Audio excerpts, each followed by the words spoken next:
Straight off the bat, I received a review copy of this game for free from Keymailer and the devs. I was not paid to promote this game, and all opinions are my own.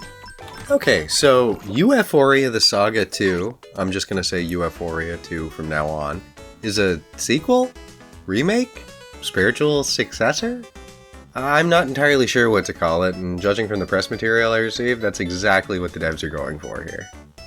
Ufouria 2 was developed and published by Sunsoft and is a 2D platform/Metroidvania with a strong focus on humor and the characters. You control 4 little chibi characters that may or may not be different animals.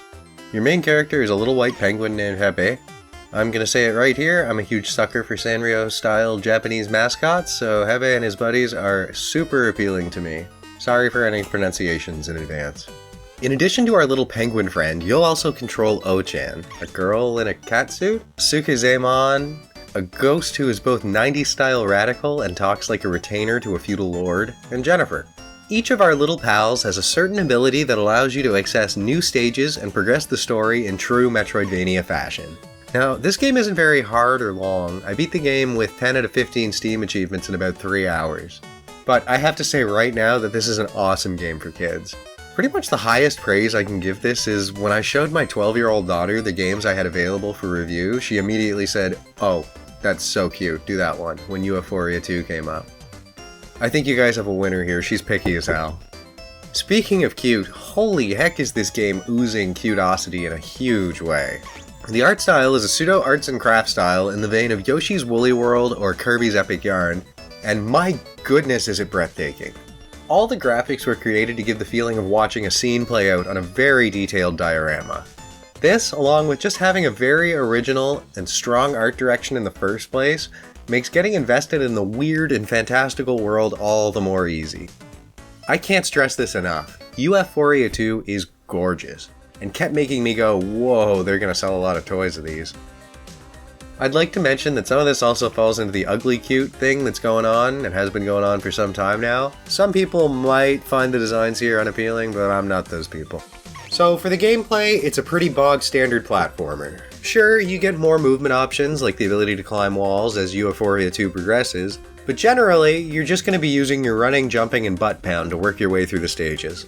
The butt pound is the main thing that differentiates this from something like Mario. You can't actually jump on enemies' heads unless you hit down or one of your trigger buttons to make whoever you're controlling at the time speed back to Earth. Again, this game is pretty easy and more focused at a younger audience, I think. That being said, you do get an unlockable later on in the game that allows you to crank up the difficulty if that's your thing. For progression, you'll make your way through stages, collect coins, and have some funny little cutscenes with their protagonists. At the end of stages, you'll usually run into a boss room, pointed out by Hebe the first time you see one, and then a warp back to your house, the main hub area of the game.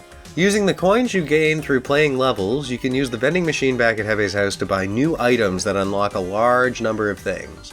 You can get new moves, health upgrades, the ability to pick up health in stages, the list goes on.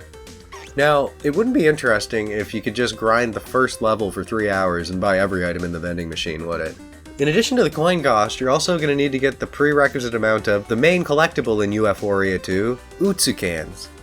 These are basically your main roadblock to progression. As you go through levels, you'll find Utsukans sitting around, usually behind something that either requires one of your character's special abilities, or an ability gained from an item bought at the vending machine. This is probably a good time to mention that the stages in this game are procedurally generated. Mostly. The meat of the levels is going to be built at random, but the Utsukan areas are set in stone, so the Metroidvania upgrades actually mean something. As you get more abilities, you can reach more Utsukans as you run through levels. And through that, you can unlock even more abilities. It's cyclical, baby! The music is nice, nothing too standout, though I have to say I was a little thrown by one of the cave levels having a theme that I would have associated with a pyramid, but I digress. Now, there are many games in this series, and I've played exactly 0 of them. I'm coming in with a completely fresh eye.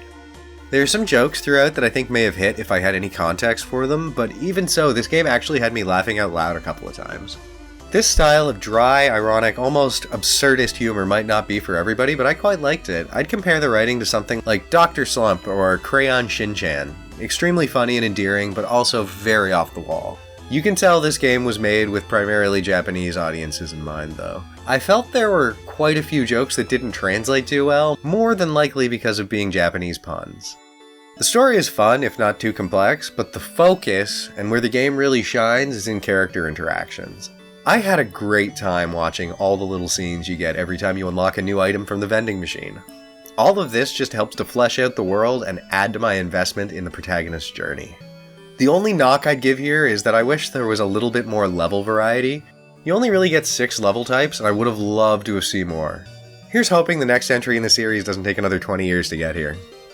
Ufouria the Saga 2 is a gem that just oozes personality and charm. I had so much fun running through the game and getting to know the characters, and honestly, again, the best praise I can give this is that my 10-year-old son and 12-year-old daughter are both so enamored with not only the visuals, but the whole world these devs have created, that they're clamoring to get their hands on it.